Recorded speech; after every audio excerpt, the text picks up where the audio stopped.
Who do we have here with us today? Glismer A. How long have you been modeling for? I would say about 3 to 4 years. What got you into modeling? It's something that I've been into since I was a little girl back in the Dominican Republic. I used to look at Disney and like the child actors and everything like that. And I was always thought, hey, I'm gonna be there. And then always loved taking pictures, being in front of the camera. So. And what is the most exciting project that you've actually worked on since you've been in modeling for the past, 4 years? For 3 years, give or take, yeah. The most exciting project, it wasn't really a project, it was more like a class that I went to take with Coco Rocha at her camp. That was definitely like the biggest thing. It was very exciting. I got like some really nice photos. I got some really nice insight in the modeling industry, and it was overall really good training. It was well needed. When you came out of that class, who was the first photographer you actually shot with? Who was the first photographer? I don't remember. I don't think I shot with anyone. No, it was of course Flawless Music Studio. Yes. All right. Cool.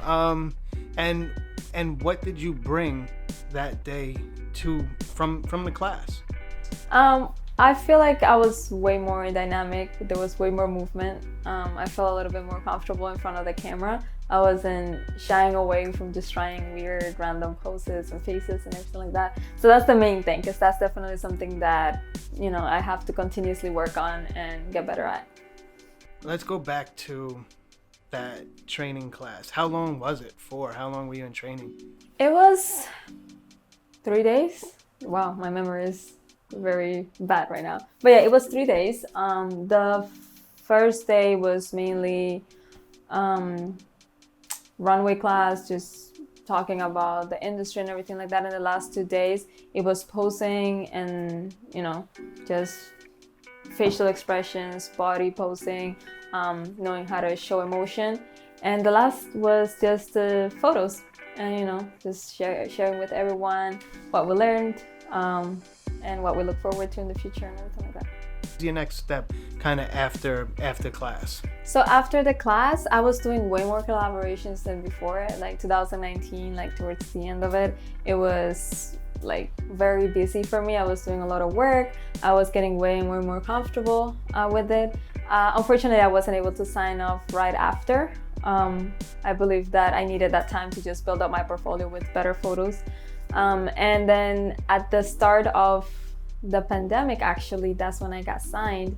I believe it was April or March. That's when I actually got signed, which was surprising. And the people from Coco Rocha Model Camp, we have a little group chat where we share, where we are, what we're doing, and share accomplishments and things like that. And when I shared that, everyone was actually surprised, because during that time, COVID period, not many people were getting signed because not much work was going out.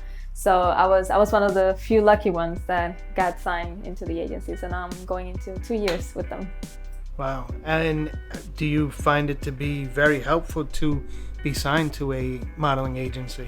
Unfortunately, I haven't gotten much jobs because of the whole, pandemic. I'm also starting off, so it's not like I have a lot of actual, paid work with big companies behind my back to, be able to get jobs quicker. But I think it does help. It helps build your portfolio. My agent, it's really like I can ask him anything and he'll, give me really good feedback. So at least it's helpful to kind of guide me, I guess, in the right direction as to where I could be. What modeling agency are you with? Are you with State Management? And is this the first agency that you've been with? Yes. What advice would you give yourself? I feel like mine is gonna be quite generic, but be patient. Very, very, very, very patient. It's good if you start off like just taking it as a hobby, like enjoying it. Modeling is something really hard to make a living out of. So just, enjoying it as you go, taking collaborations. Now, where I'm at right now, just knowing when to say no, because before I used to shoot with anyone and everyone, just, but now I know, what I'm looking for, and learning to say no, and not, it's not about thinking you're above anyone or anything like that. It's just you're looking for specific materials for your specific book. So it's always, you can't just shoot with anyone and everyone. If you're looking to do beauty shoots, you can shoot with someone who does only street or, you know, urban photo shoots. Also, I would say don't compare yourself. That's the big one. Don't compare yourselves to other models, especially well-established ones, because different areas, different points in their careers, you can't really compare yourself when you're starting off with a model that has been working for 10 years.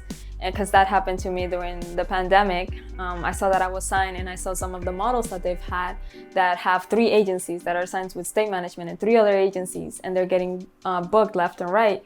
But these women have who knows how many years of experience. And, you know, I'm here, I just started off, I just got signed for the first time. So it's just, you know, you'll get there. It's just time and patience and just focusing on yourself and not everyone else.